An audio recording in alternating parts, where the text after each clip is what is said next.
welcome to today's episode. Today we're going to go over an idea that I was given. A friend had mentioned a newer CEDH deck list to me and then kind of explained what it did. I was intrigued by the idea and decided to look it up, follow through with the concept, and decided maybe there's a better way. The $7,000 price tag is a little intimidating, but after looking through and kind of figuring out the concept, I realized this could be done for much cheaper. That deck was semi-blue, a Rograkh Thrasios deck that revolves kind of around Gaia's Cradle, and a neat concept of using clone creatures with stuff like Palinchron to extend yourself further to get to the win. So, in other words, big mana with some fun little ways to do it, aside from just tap and untap lands over and over. So, the list kind of inspired me to try this budget idea to see if I could even do it. The same deck, but buildable for under $100. It took me about 45 minutes for me to get a list together, and I was pretty happy with the result.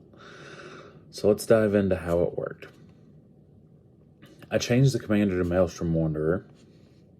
The deck did also very heavily lean into ETB abilities, so I felt this could be used to my advantage, keep the colors, and get me a lot of value in the command zone. Added some cards like Panharmonicon and Starfield Vocalist for the double triggers to kind of help out. Make sure that anything that did enter, I got more value out of it than just, oh, hey, it enters and does this once. I want it more than once. I want to get as much value out of that creature as I possibly can. The deck is loaded with cheap mana dorks, price-wise and mana-wise. You won't find Birds of Paradise or Delighted Halfling in this version, but Land War Elves, a lot of the low-drop mirrors that tap for the colors of the deck, they're also here.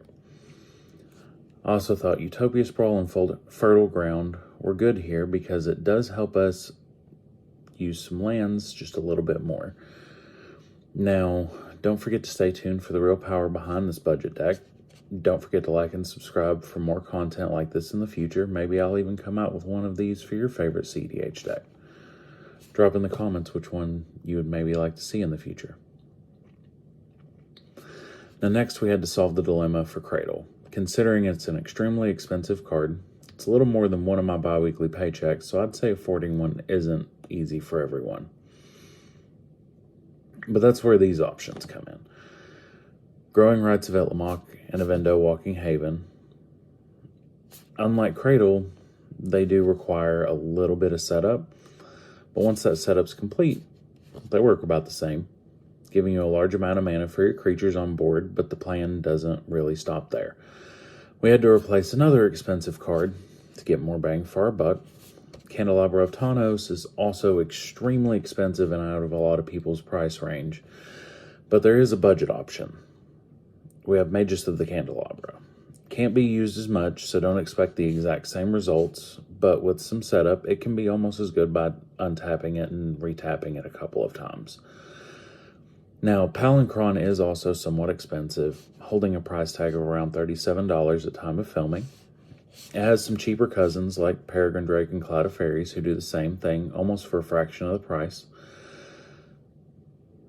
If you wanted to jump the deck to about 150, you could probably fit Palinchron in there, but for the sake of the under 100 budget, I wanted to leave it out.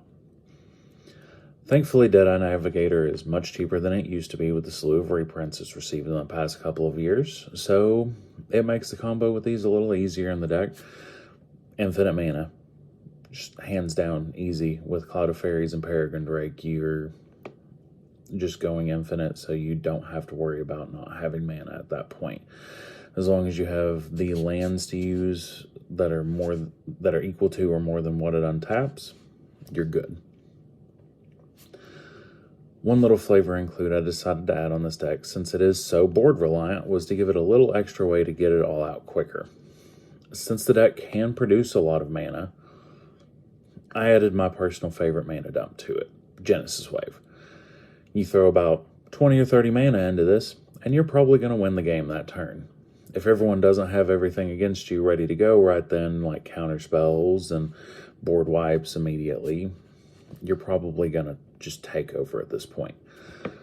Craterhoof sadly doesn't fit into the budget for this, so it's not as strong as it could be, but Endrace Forerunners does kind of cut it because it will turn your mana dorks at least a little bit bigger, give everything trample, so you can still kind of go a little hard with it, but not as hard as you'd probably really like to with Craterhoof, but that's okay. We're on a budget. You can't necessarily go for all those big things, but as time goes on, I'm sure you can replace them, fill it with the bigger, better, more expensive cards. Hopefully at this point, though, you may have been able to get Anger in your graveyard before you played your Genesis Wave. That way, you're able to kind of just, oh hey, everything hits the board. And then after Endrace Forerunner buffs, you're probably just going to take it over. And thankfully, because of Mystery Booster 2, we can add in a copy of one of my favorite cards that's also in the main list, Show and Tell.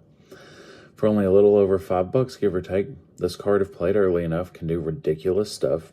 Like imagine a turn to 2 or 3 Apex Devastator or a Tolly or anything you choose to run that's normally a late game bomb that you just casually got to play before anyone else could have been ready. We were still able to keep some baddies like Apex Devastator in here, along with Atali, Primal Storm, and Kogla and Yadaro. These may not be super game-ending, but with a huge board, they can help you get there for sure, especially in a budget game. These can be traded out for some big creatures of your choice. I think, personally, I'd like to fit Giant Adaphage into this list because I think that card can get really nasty, especially if played early enough. Now, the land base, thankfully, can still be pretty good, easy, generic, with a lot of dual lands.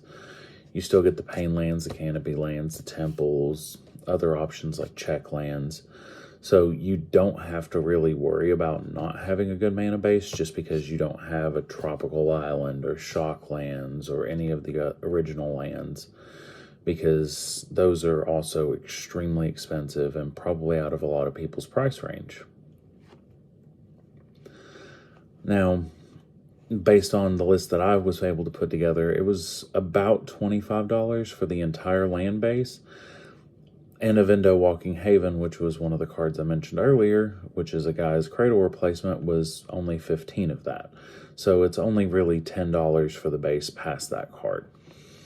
But in the end, even with the major cuts, I was still able to keep the concept the same or similar for much, much less of a pain on the wallet.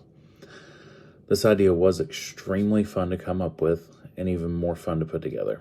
A deck for under 100, infinite combo capability, along with being able to just stomp all over your buddies with a horde of creatures, and what's not to love about that. Definitely wanted to say thank you for watching, and if you did stick around, leave a comment telling me if you want to try this, or what you'd maybe change or improve. I'll leave my version of the deck list in the comments, and don't forget, good luck and have fun.